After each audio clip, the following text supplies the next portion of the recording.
Good afternoon, it's Lee Cassie from Tactile Technology, and it's the last in our series of 10 steps where we talk about the National Cybersecurity Centre's 10 steps to make your business more secure. So let's get the list up again where we were last time. So here we go. We've gone through information risk regime. We've talked about secure configuration. We've looked at network security. We've talked about managing user privileges and making sure they're only at the minimum level they need to be. We've talked about user education and awareness. We've gone through incident management and how that can be delivered. We also talked about malware protection. Then we moved on to monitoring, removal media controls, and then our final stage is home and mobile worker policy. And this is a really important thing, especially as what's happened in the last 2 years, that we've got a lot of people working from home. And one of the issues there, if we've not got a policy set, we've got no guidance and no way to effectively police how they're using either their home computer for work use or a computer you've supplied as the employer for their use at home. So we've got to make sure that we've got some kind of policy in place, but also for mobile workers. We don't have as many as we used to, but we may have, some of our users that actually go around and travel to customers, and they use laptops, tablets, smartphones, and things. So we need to consider that. So let's see our first thing to think about. So one thing is we need to make sure that all the devices are kept up to date, and inside the policy that your users are signing for, that they must say that they're keeping their devices up to date. So whether that's a laptop running Windows, making sure all the Windows, especially critical and security patches, are up to date, but also keeping all the applications up to date as well is a key thing, because we're going to get vulnerabilities through software that's not been patched. So we need to make sure we can do that. And there's also other options to do it, which I'll talk about later. Next thing is making sure that they are using secure passwords. So we need to stipulate that.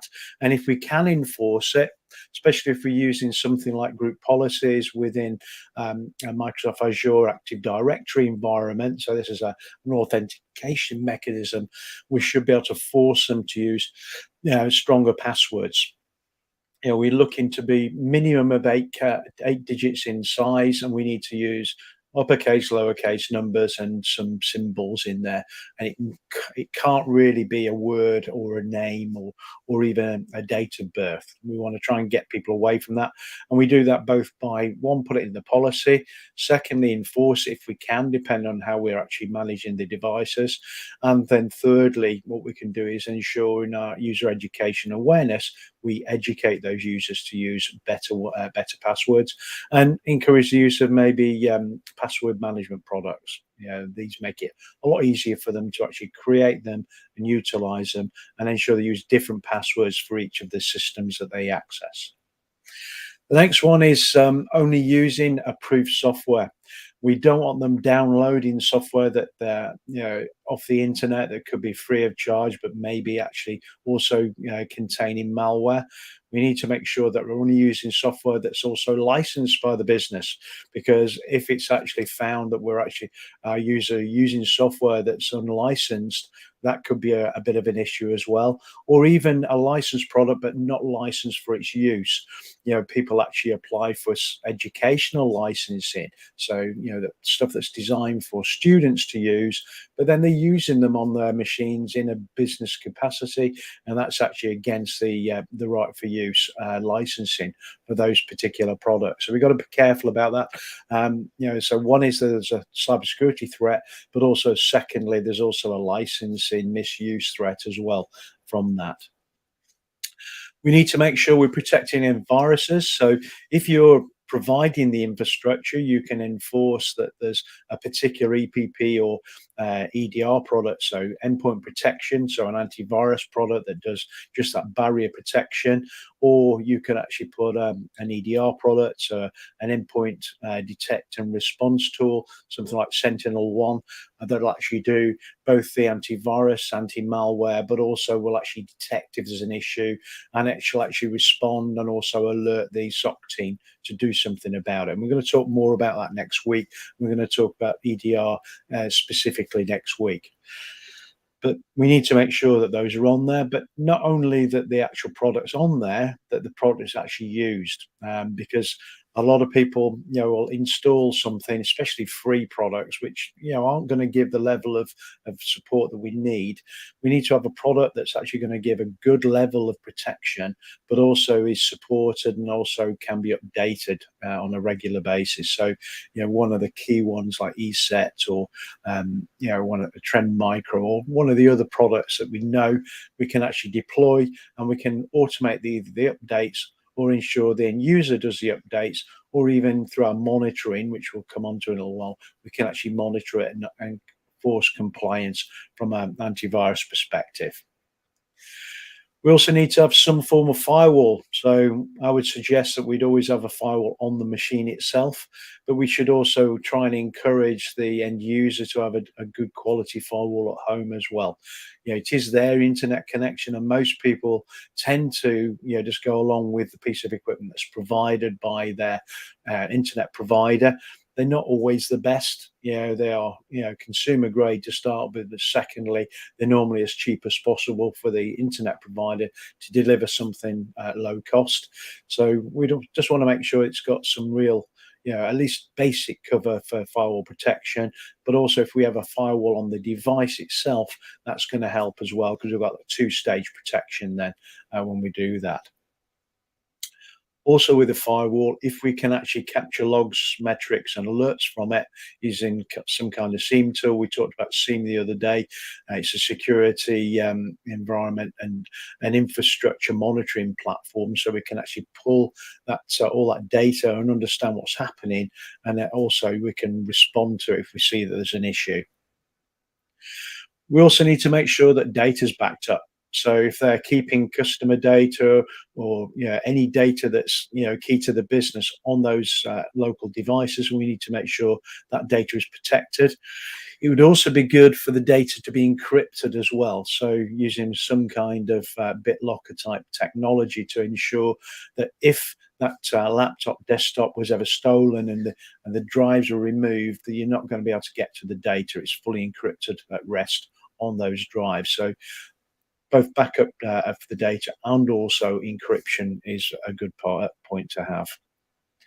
We also need to make sure that they're not using the same account that the kids use to do all their internet and play the games and things as the same one they're using for work.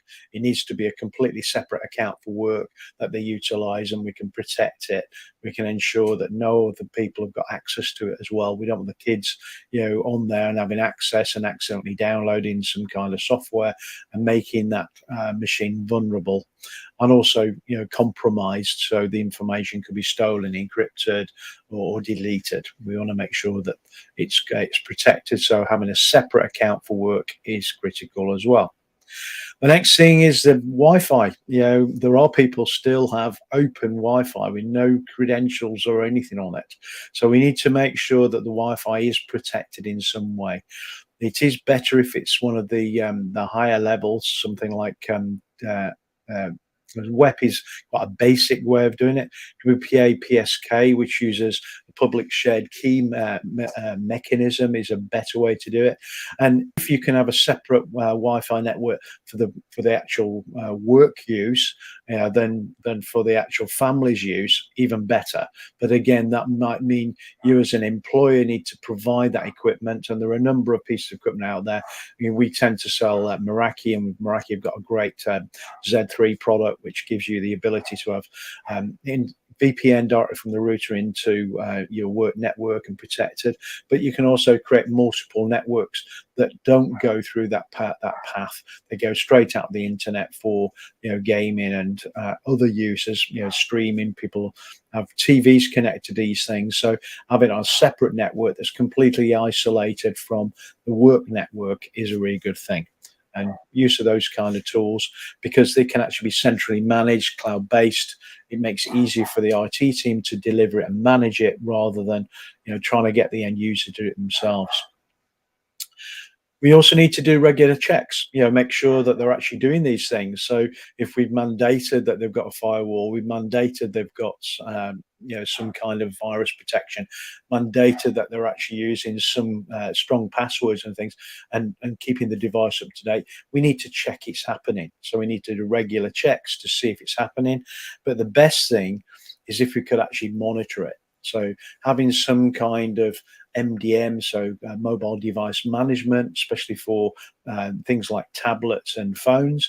But for desktops, we need an agent-based monitoring platform so we can actually see compliance. We can enforce some compliance as well. So I talked about removable devices the other day, and again, the issue you've got with those removable devices by use by a hacker or by use by an employee who's disgruntled.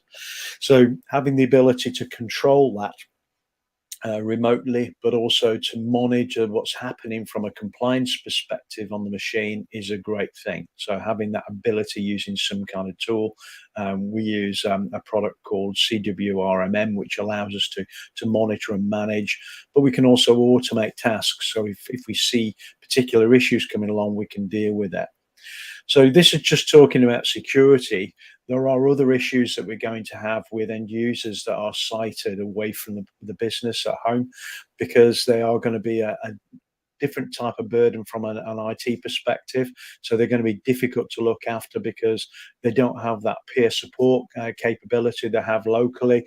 They're not going to get a lot of the information that's passed peer to peer in the business about any particular changes to IT. So it's going to be an important that you, one, keep them up to date with clear communications about changes to the IT infrastructure and procedures and process, but also once you've come up with your home use, mobile use policy, that they are informed about it. You can get them to sign that document and make sure they're aware of what they need to do to be compliant as well.